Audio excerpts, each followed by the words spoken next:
Exam panchayat के YouTube channel में आप सभी का हार्दिक स्वागत है। दोस्तों, हम लोग इंडियन पॉलिटी पढ़ रहे थे, जिसके अंतर्गत हम लोगों ने फर्स्ट यूनिट भारत का संवैधानिक विकास पूरा कर लिया था और हम लोग एमसीक्यू भी कर रहे थे, जिसके अंतर्गत हम लोगों ने देखा कि बहुत सारे एमसीक्यू हम लोगों ने किया।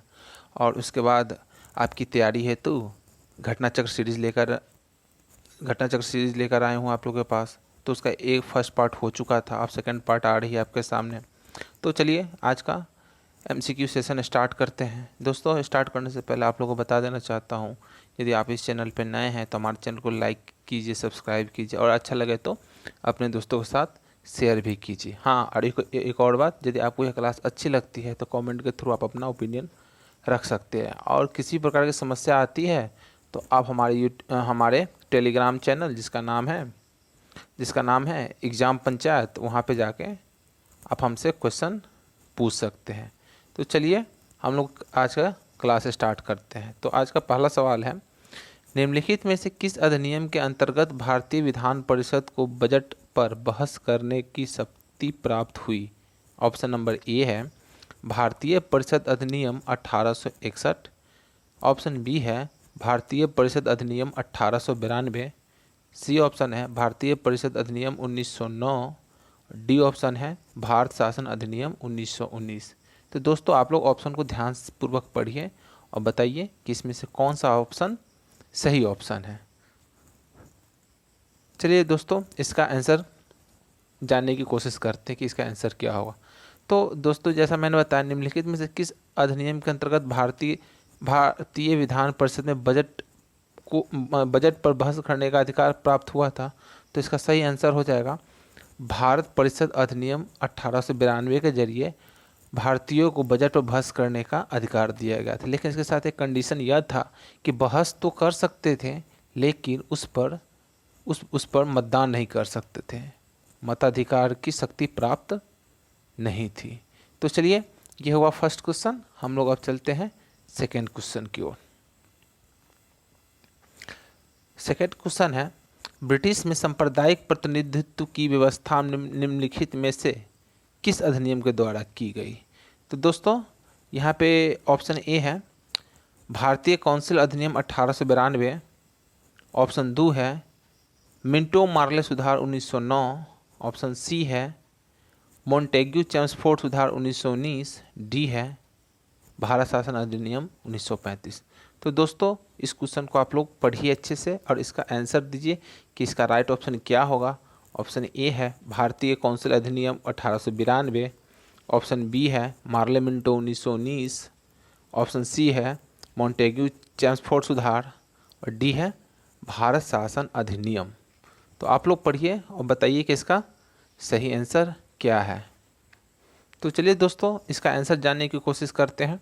तो इसमें क्वेश्चन में पूछ रहा है कि भारत में सांप्रदायिक प्रतिनिधित्व की व्यवस्था। तो जैसे ही कहीं भी आप यह वर्ड देखिए, भारत में सांप्रदायिक प्रतिनिधित्व की व्यवस्था, तो इसका आंसर, तो एक ही बात याद रखिए कि इसका आंसर हो जाएगा मार्ले मिंटो सुधार 1909 या भारत परिषद अधिनियम 1909 भी इसको हम लोग बोलते हैं।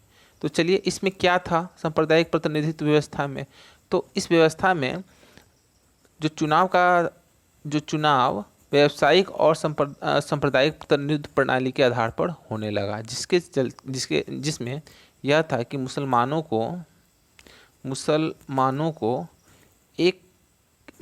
के लिए पृथक मताधिकार तथा पृथक निर्वाचन क्षेत्र का प्रावधान किया गया। और एक तरह से यहाँ से फूट डालो शासन की नीति चालू होती है। तो इसी व्यवस्था पर मिंटो ने कहा, एक बहुत अच्छा उनका वक्तव्य फेमस है जो अक्सर एग्जाम में पूछ लिए जाते हैं। उनका वक्तव्य यह था, हम नाक का दांत को बो रहे हैं जिसका फल भीषण होने वाला। और हम लोगों ने देखा आगे चलकर इसका परिणाम हम भारत के बंटवारे के साथ देखने को मिला, जहाँ पर दो देश का सांप्रदायिक आधार पर बनते हैं, एक भारत और एक पाकिस्तान। तो चलिए दोस्तों, यह हो गया। और इसके अंतर्गत हम लोग इसके बारे में और कुछ 1909 के अधिनियम के बारे में कुछ और जानने की कोशिश करेंगे। तो इसमें एक सबसे महत्वपूर्ण चीज़ यह है सबसे महत्वपूर्ण चीज़ यह है कि इसमें मतलब कि भारतीयों को प्रशासन तथा विधि निर्माण में शामिल किया गया, जिनके अंदर भारत परिषद और वायसराय की कार्यकारिणी परिषद में कुछ भारतीयों को ऐड किया गया। तो वो भारतीय कौन थे? तो पहले भारत परिषद में देखते हैं। भारत परिषद में हम लोग देखते हैं कि किनको किनको ऐड किया गया। तो भारत परिषद में 2 भारतीयों को ऐड किया गया, 2 भारतीयों को। तो इसमें से एक थे केसी गुप्ता, एक थे केसी गुप्ता और दूसरा थे सैयद हुसैन बिलग्रामी। सैयद हुसैन बिलग्रामी थे। इन दोनों को भारत परिषद में जोड़ा गया। और वही वायसराय के कार्यकारिणी परिषद में किनको जोड़ा? तो एक व्यक्ति थे जिन्हें वायसराय की कार्यकारिणी परिषद में जोड़ा गया। तो वो कौन थे? तो एसपी सिन्हा जी को जोड़ा गया था। तो वो क्या थे? वो विधिक सदस्य थे। तो आप लोग याद रखिएगा, एसपी सिन्हा जी को वायसराय की कार्यकारिणी परिषद में जोड़ा गया था। और इनका पूरा नाम क्या था? सत्येंद्र प्रसन्न सिन्हा। आप लोग याद रखिएगा, ये कभी सत्येंद्र प्रसन्न सिन्हा। ऐसे तो ये क्वेश्चन अभी तक नहीं पूछा गया है, लेकिन चांस बन रहा है कि आने वाले एग्जामों में जैसा कि लेवल बढ़ रहा है एग्जाम का, तो उसमें पूछने की अधिक संभावना है। तो चलिए अब हम लोग चलते हैं तीसरे क्वेश्चन की ओर। तीसरा क्वेश्चन क्या है हम लोग पढ़ते हैं। तो तीसरा क्वेश्चन, निम्नलिखित में से किस एक अधिनियम द्वारा भारत में संघीय न्यायालय की स्थापना की गई? तो यहाँ पे संघीय न्यायालय पूछ रहा है, आप लोग बताने कि भारत में संघीय न्यायालय की स्थापना कब की गई थी। तो जिसका ऑप्शन ए है भारत परिषद अधिनियम 1861। ऑप्शन बी है भारत सरकार अधिनियम 1909। ऑप्शन सी है भारत सरकार अधिनियम 1919। ऑप्शन डी है उपयुक्त में से कोई नहीं।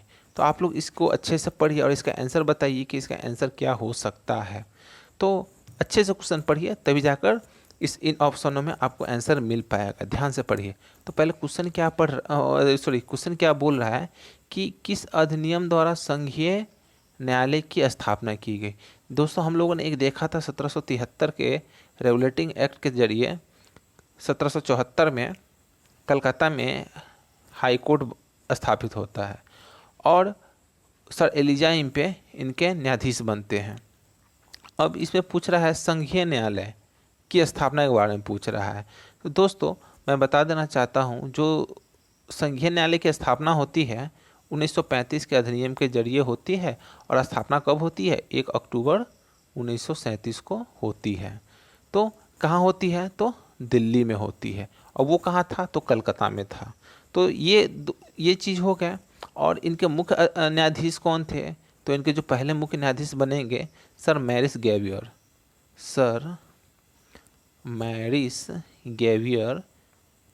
इनके मुख्य न्यायाधीश हो गए। और 6 अन्य न्यायाधीश भी होते हैं इनके साथ 6 अन्य न्यायाधीश भी होते हैं, जिसमें से 2 भारतीय थे। अब भारतीय कौन कौन थे? तो जस्टिस M.R. जैकब और जस्टिस M.S. सुल्तान। दूसरा जस्टिस M.S. सुल्तान। तो आप लोग याद रखिएगा, काफ़ी इंपॉर्टेंट क्वेश्चन है, तो आप लोग ध्यान रखिएगा। और भारत शासन अधिनियम के बारे में भी कुछ हम आप लोगों को बता देना चाहते हैं। भारत शासन अधिनियम 1935 के बारे में तो कुछ पॉइंट आप लोग ध्यान रखिएगा जो परीक्षा के दृष्टिकोण से काफ़ी इम्पोर्टेंट है। तो इसमें पहला ये था कि अखिल भारतीय संघ स्थापित करने का प्रावधान किया था, जिसमें से 11 प्रांत और 6 कमिश्नरी और देशी रियासत को मिला के एक अखिल भारतीय संघ बनाने का प्रावधान किया गया था। इसी अधिनियम में केंद्र में 2 शासन तथा प्रांत में 2 शासन की समाप्ति कर दी गई थी। केंद्र में तो था, लेकिन प्रांत में 2 शासन खत्म कर दिया गया। तो केंद्र में रक्षित और हस्तांतरित 2 विषय हो गए और प्रांत में 2 शासन खत्म हो गया और प्रांतीय स्वायत्तता की शासन की स्थापना की गई। ठीक है। और तीसरा हमने बता दिया कि संघीय न्यायालय की स्थापना हुई थी। चौथा यह है कि इसमें शक्तियों का विभाजन किया गया। केंद्र प्रांत के बीच शक्तियों का विभाजन किया गया। तो शक्तियों का विभाजन कितने तरह से हुआ? तो वो 3 तरह से होता है शक्ति का विभाजन। एक था संघ शक्ति, दूसरा प्रांतीय शक्ति, तीसरा समवर्ती शक्ति, जिसमें संघ शक्ति में 59 सब्जेक्ट थे, प्रांतीय में 54 और समवर्ती में 36 विषय थे। तो आप लोग ये ध्यान रखिएगा कि इसमें ये मुख्य बातें थी। चलिए अब चलते हैं नेक्स्ट क्वेश्चन की ओर। क्वेश्चन नंबर 4, भारत का संघीय न्यायालय निम्नलिखित में से किस वर्ष स्थापित किया गया? दोस्तों जैसा कि मैंने बताया कि जो संघीय न्यायालय दिल्ली में स्थापित होती है वो कब होती है? 1 अक्टूबर 1937 को होती है। तो इसका सही ऑप्शन बी हो जाएगा 1937। तो आप लोग ध्यान रखिएगा कि 1937 में संघीय न्यायालय की स्थापना की गई थी। अब चलते हैं क्वेश्चन नंबर 5 की ओर। तो क्वेश्चन नंबर 5 क्या कह रहा है, चलिए हम लोग देखते हैं। केंद्र में द्वैध शासन किस अधिनियम के अंतर्गत स्थापित की गई थी? तो आप लोग अच्छे से पढ़िए। 1909 का अधिनियम, बी भारत सरकार अधिनियम 1919, सी भारत सरकार अधिनियम 1935, डी भारत स्वतंत्रता अधिनियम 1947। तो आप लोग इस क्वेश्चन का आंसर दीजिए, इसका सही आंसर क्या होगा। चलिए दोस्तों इसके आंसर को जानने की कोशिश करते हैं। पहले देखते हैं कि केंद्र में द्वैध शासन। तो दोस्तों जैसा कि हम जानते हैं कि 1919 में प्रांतों में द्वैध शासन की स्थापना की गई थी और 1935 में प्रांतों में द्वैध शासन समाप्त कर दिया गया था और केंद्र में द्वैध शासन लागू कर दिया गया था। तो इसका सही आंसर हो जाएगा 1935। तो इसका सही आंसर हो जाएगा ऑप्शन नंबर सी। दोस्तों इससे पहले का मैंने आंसर बताना भूल गया था। तो चलिए इसका आंसर होगा, क्या था इसका आंसर होगा, तो इसका आंसर होगा 3 का बी। आप लोग इसको सही कर लीजिए, वो मैं बताना भूल गया था। इसका सही आंसर हो जाएगा ऑप्शन नंबर डी। तो चलिए अब चलते क्वेश्चन नंबर 6 की और क्वेश्चन नंबर 6 क्या बोल रहा है। तो निम्नलिखित में से किस अधिनियम में केंद्र में द्वैध शासन, ये तो मैंने बता दिया, केंद्र में द्वैध शासन, तो इसका आंसर हो जाएगा 1935। तो ऑप्शन ए इसका सही होगा। अब चलते हैं नेक्स्ट क्वेश्चन की ओर। नेक्स्ट क्वेश्चन क्या कर रहा है, ये स्टेटमेंट वाला क्वेश्चन है। तो देखते हैं, ये स्टेटमेंट पढ़ते हैं अच्छे से। तो निम्नलिखित 1919 के भारत शासन अधिनियम की निम्नलिखित में से कौन सी प्रमुख विशेषताएं हैं? तो दोस्तों जैसा कि मैंने बताया 1919 के अधिनियम के बारे में कुछ विशेषता को आपके सामने रखा। चलिए अब देखते हैं, इसका आंसर बनाने की कोशिश करते हैं। तो चलिए पहला है प्रांतों की कार्यकारिणी सरकार में द्वैध शासन की स्थापना, बी मुसलमानों के लिए पृथक निर्वाचन क्षेत्र मंडलों की व्यवस्था, सी केंद्र और प्रांतों की विधायी शक्ति का हस्तांतरण। तो चलिए इसमें ऑप्शन ए है केवल 1 सही है, बी है केवल 2 और 3 सही है, सी है केवल 1 और 3 सही है, डी है 1, 2, 3 तीनों स्टेटमेंट सही है। तो आप लोग बताइए इसका आंसर क्या हो सकता है। तो चलिए इसका आंसर जानने की कोशिश करते हैं। प्रांतों की कार्यकारिणी सरकार में द्वैध शासन की व्यवस्था कब की गई थी? तो वो 1919 के अधिनियम के जरिए की गई थी। ये तो बिल्कुल सही है। दूसरा है मुसलमानों के लिए पृथक सांप्रदायिक निर्वाचन मंडलों की व्यवस्था। दोस्तों यह बिल्कुल नहीं होगा। यह कब किया गया था? तो 1909 के अधिनियम के द्वारा किया गया था। तीसरा केंद्र द्वारा प्रांतों की विधायी शक्ति का हस्तांतरण, तो ये भी सही है, यह 1919 के अधिनियम के जरिए किया गया था। तो दोस्तों इसमें ऑप्शन 1 और ऑप्शन नंबर 3 सही है। तो इसमें ऑप्शन सी इसका सही आंसर हो जाएगा। चलिए अब चलते हैं नेक्स्ट क्वेश्चन की ओर। तो नेक्स्ट क्वेश्चन है भारतीय विधान पालिका प्रथम बार द्विसदनीय कब बनाई गई थी? तो ऑप्शन नंबर ए है 1892, ऑप्शन बी है 1909 के भारतीय काउंसिल एक्ट द्वारा, ऑप्शन सी है 1909 के भारत सरकार अधिनियम द्वारा, डी है 1935 के अधिनियम के द्वारा। तो दोस्तों आप लोग बताइए कि इसमें से कौन सा सही आंसर होगा। किस अधिनियम द्वारा भारतीय विधान पालिका प्रथम बार द्विसदनीय बनाई गई थी? तो ऑप्शन ए है 1892, बी है 1909, सी है 1919 और डी है 1935। तो चलिए दोस्तों इसका आंसर जानने की कोशिश करेंगे। तो इसका आंसर क्या हो सकता है? तो चलिए इसका आंसर देखते हैं। तो इसका सही आंसर हो जाएगा ऑप्शन नंबर सी 1919 के अधिनियम के द्वारा। तो चलिए 1919 के अधिनियम के द्वारा मतलब क्या क्या हुआ वो देखते हैं। पहली बार केंद्र को 2 सदनीय बनाई गई थी। एक था केंद्रीय विधान परिषद और दूसरा था विधान परिषद। जिसे केंद्रीय परिषद को वर्तमान का राज्यसभा बोलते हैं और विधान परिषद को निम्न सदन अर्थात लोकसभा करते हैं। केंद्रीय विधान परिषद में कुल सदस्यों की संख्या 60 थी, जिसमें से 34 का निर्वाचन होता था और बाकी को मनोनीत किया जाता। और इसका कार्यकाल कितना था? तो 5 वर्ष।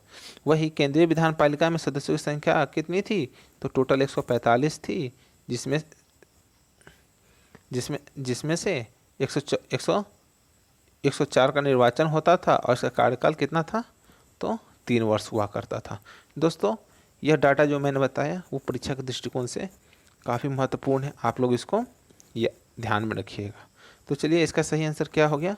ऑप्शन नंबर सी इसका आंसर हो गया। तो चलिए अब चलते हैं नेक्स्ट क्वेश्चन की ओर। नेक्स्ट क्वेश्चन है कि केंद्र में कौन सा एक्ट द्विसदनीय विधायिका लाई? तो दोस्तों, जैसा कि मैंने बताया था कि 1919 के अधिनियम के जरिए केंद्र में द्विसदनीय विधायिका लाया गया। तो वो हो जाएगा ऑप्शन नंबर सी सही आंसर। चलिए अब चलते हैं नेक्स्ट क्वेश्चन की ओर। क्वेश्चन नंबर 11 की ओर चलते हैं। केंद्रीय विधान के निम्नांकित में से कौन सा से निर्वाचन भारत शासन अधिनियम 1919 के तहत हुआ? तो आप लोग देखिए इसका आंसर क्या होगा। ऑप्शन ए है 1926, बी है 1937, सी है 1945। तो आप लोग बताइए इसका आंसर क्या होगा। तो दोस्तों, जो कि केंद्रीय विधानसभा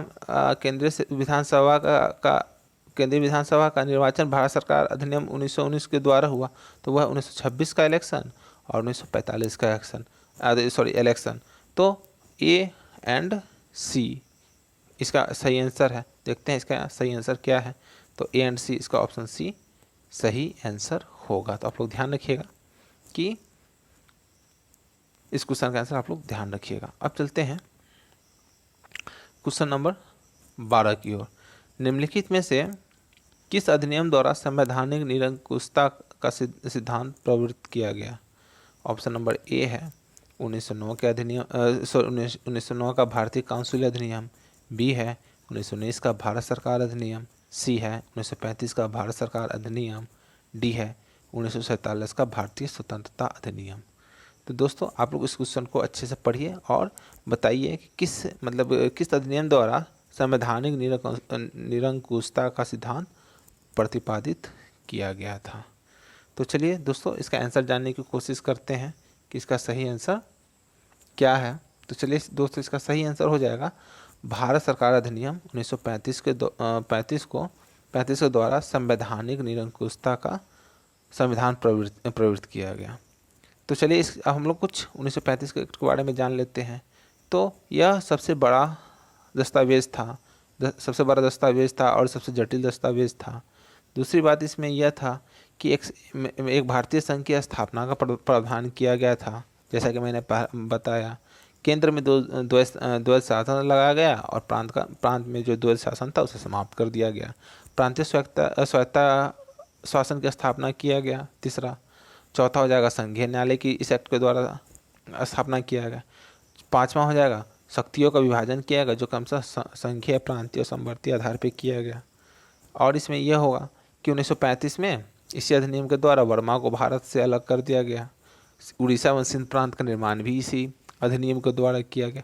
ये सब कुछ महत्वपूर्ण फैक्ट है, आप लोग ध्यान रखिएगा कि जिसके तहत इसके अंतर्गत ये आते हैं। और कुछ ये भी है, मुद्रा एवं साख नियंत्रण आरबीआई का गठन किया गया इसी एक्ट द्वारा। आरबीआई का जो हम वर्तमान में आरबीआई देखते हैं, वो आरबीआई गठन इसी अधिनियम द्वारा किया गया। तो ये कुछ महत्वपूर्ण बिंदु है, आप लोग ध्यान रखिएगा।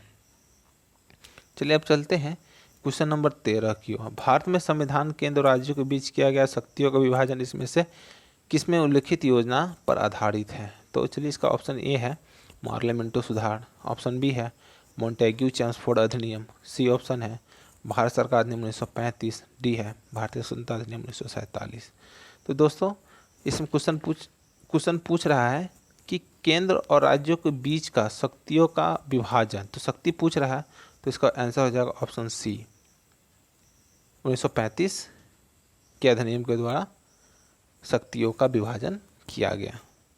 चलिए अब चलते हैं नेक्स्ट क्वेश्चन की ओर, और इस क्वेश्चन का आंसर मैंने पहले भी बताया है, तो आप लोग को याद होगा इसके, क्योंकि 1935 के बाद आपको हम पूरा डिटेल में बताए हैं। तो आशा करते हैं कि आप लोग समझ गए होंगे।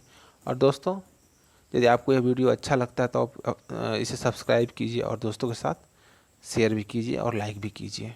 और यदि किसी प्रकार की समस्या आती है तो आप हमारे टेलीग्राम चैनल, जिसका नाम है एग्ज़ाम पंचायत, आप वहाँ से अपना डाउट क्लियर कर सकते हैं, वहाँ का डाउट क्लियर कर सकते हैं। तो चलिए नेक्स्ट क्वेश्चन है, जिनमें में से एक भारत सरकार अधिनियम 1935 के मुख्य विशेषताओं में से नहीं है। तो इसे पूछ रहा है 1935 के मुख्य विशेषताओं में से नहीं है, नहीं पूछ रहा है। तो चलिए ऑप्शन ए क्या है, इस अधिनियम में अखिल भारतीय महासंघ का प्रावधान था। ये बिल्कुल सही आंसर है, क्योंकि 1935 के अधिनियम में एक अखिल भारतीय संघ की स्थापना का प्रावधान था। वो 11 ब्रिटिश प्रांत, 6 कमिश्नरी और देसी रियासत को मिलाकर अखिल भारतीय संघ का स्थापना का प्रावधान था।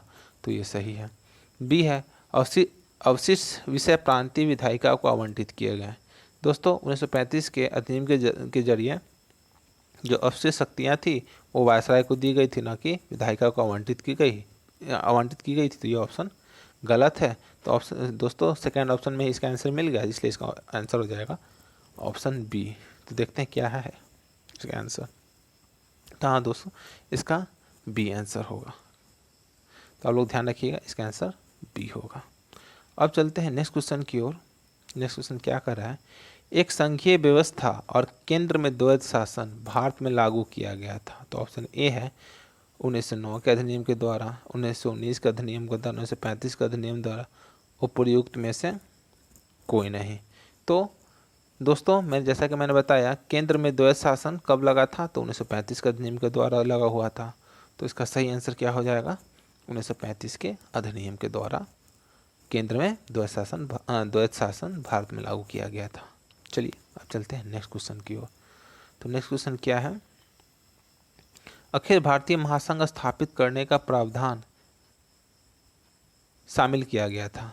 ऑप्शन नंबर ए है भारत सरकार अधिनियम 1935, ऑप्शन बी है अगस्त प्रस्ताव 1940, ऑप्शन सी है भारत सरकार अधिनियम 1919, डी है कैबिनेट मिशन प्रस्ताव 1946। दोस्तों मैंने बताया था आपको, थोड़ी देर पहले ही बताया था, 1935 के जरिए एक अखिल भारतीय महासंघ जिसमें 11 प्रांत, 6 कमिश्नरी प्लस देसी रियासत को मिलाकर एक अखिल भारतीय संघ बनाने का प्रावधान किया गया था। लेकिन देसी रियासत को उसको स्वेच्छा पर छोड़ दिया गया था कि आप लोग अपनी मर्जी से इस महासंघ में शामिल हो सकते हैं। लेकिन देसी रियासत का नाम मिलने से यह भारतीय महासंघ स्थापित नहीं हो पाता है। तो लेकिन प्रावधान था 1935 के अधिनियम में, इसका सही आंसर हो जाएगा ऑप्शन ए। चलिए दोस्तों अब चलते हैं नेक्स्ट क्वेश्चन की ओर। नेक्स्ट क्वेश्चन क्या है हम लोग देखते हैं। तो नेक्स्ट क्वेश्चन है 1935 के अधिनियम द्वारा स्थापित संघ में अवशेष शक्तियाँ किसको दी गई थी। तो जैसा कि मैंने बताया भी थोड़ी देर पहले, चलिए लेकिन पहले देख लेते ऑप्शंस क्या है। भारतीय विधान पालिकाओं को, प्रांतीय विधानमंडल को, गवर्नर जनरल को, डी प्रांतीय गवर्नर जनरल को। तो जैसा कि मैं थोड़ी देर बताया था 1935 के अधिनियम के जरिए गवर्नर जनरल को अर्थात वायसराय को अवशिष्ट शक्तियाँ दी गई थी। तो इसका सही आंसर हो जाएगा ऑप्शन सी। तो आप लोग ध्यान रखिए, काफ़ी इंपोर्टेंट यह प्रश्न है। अब चलते हैं नेक्स्ट क्वेश्चन नंबर 19 की ओर। तो निम्नलिखित में से कौन सा एक भारत शासन अधिनियम 1935 में स्वीकार किया हुआ महत्वपूर्ण अस्थायी अवयव नहीं है।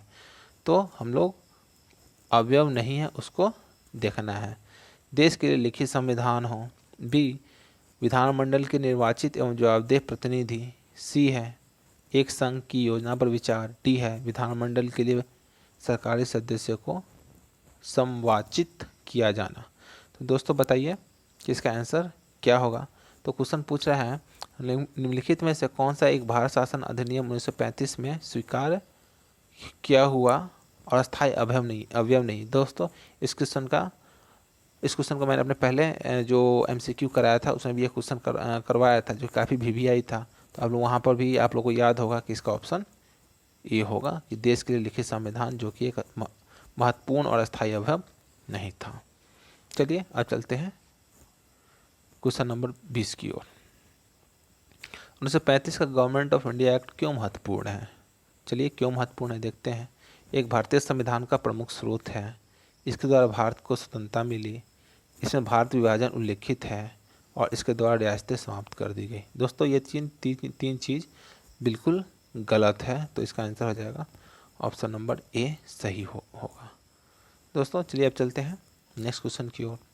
तो नेक्स्ट क्वेश्चन क्या है, निम्नलिखित अधिनियमों में से किस अधिनियम के फलस्वरूप बर्मा भारत से अलग हुआ? तो चलिए दोस्तों आपको बताते हैं इसका right answer. Option number A है इंडियन काउंसिल एक्ट 1909, बी है गवर्नमेंट ऑफ इंडिया एक्ट 1919, सी है government of India act 1935, D है इंडियन इंडिपेंडेंस एक्ट 1947। तो दोस्तों जब बर्मा की अलग की बात होती है तो 1935 के अधिनियम के जरिए बर्मा को भारत से अलग कर दिया गया था। तो इसका सही आंसर हो जाएगा ऑप्शन नंबर सी सही आंसर हो जाएगा। तो चलिए दोस्तों ये हो गए 21 क्वेश्चन। तो आशा करते हैं कि आपको यह क्वेश्चन अच्छा लगा होगा और ये भी आशा करते हैं आप लोग इस सेशन को एंजॉय किए होंगे। यदि किसी प्रकार की समस्या आती है तो आप टेलीग्राम चैनल जिसका नाम है एग्ज़ाम पंचायत, आप वहाँ पर जाकर अपना डाउट रख सकते हैं, और 24/7 कभी भी आप हमसे डाउट पूछ सकते हैं। और मेरा यह प्रयास रहेगा कि जितना जल्दी हो आपकी डाउट को सॉल्व कर पाएंगे। तो दोस्तों आपको कैसा लगा आप ज़रूर बताएं, कमेंट करके बता सकते हैं कि आपको क्लास कैसा लगा, और यह भी बता सकते हैं कि इसमें और क्या सुधार की आवश्यकता है। तो आपके कमेंट का इंतज़ार रहेगा, आप लोग ज़रूर कमेंट करें और बताएं। जब तक आप कमेंट नहीं करेंगे तब तक हमें पता नहीं चलेगा कि हमें क्या सुधार करनी है और क्या सुधार नहीं करनी है, और आपके लिए हम और क्या क्या चीज़ लाएं। ये सब सारे डिपेंड करेंगे आपके कमेंट पे या आप जो मैसेज करेंगे उनके थ्रू। तो चलिए यदि अभी तक आप टेलीग्राम ज्वाइन नहीं किए हैं तो आप टेलीग्राम जाकर ज्वाइन कीजिए और वहाँ पर अपना सजेशन भी दे सकते हैं। तो आपके मैसेज का इंतज़ार रहेगा, और यदि अच्छा लगता है तो अपने दोस्तों के साथ इस वीडियो को शेयर भी कर सकते हैं, अधिक से अधिक लोगों तक पहुँचा सकते हैं। तो दोस्तों यह पूरे घटना चक्र मैं लेकर आऊँगा, हर सब्जेक्ट का लेकर आऊँगा, ज्योग्राफी, हिस्ट्री, सारे सब्जेक्ट का घटना चक्र लेकर आऊँगा। दोस्तों मेरा यही उद्देश्य है कि किसी तरह आपको सरकारी जॉब हो, और इसी उद्देश्य के तहत हम काम कर रहे हैं, क्योंकि आज के दिन में जितने आप कहीं भी जाइएगा इतना डिटेल्स में कोई नहीं पढ़ाएगा। तो चलिए क्लास यहीं पे समाप्त करते हैं। यदि मैं फिर से बोल रहा हूँ कि यदि आपको यह क्लास अच्छी लगती है तो आप अपने दोस्तों के साथ शेयर कीजिए और सब्सक्राइब भी ज़रूर कीजिए। चलिए बहुत बहुत धन्यवाद, थैंक यू सो मच।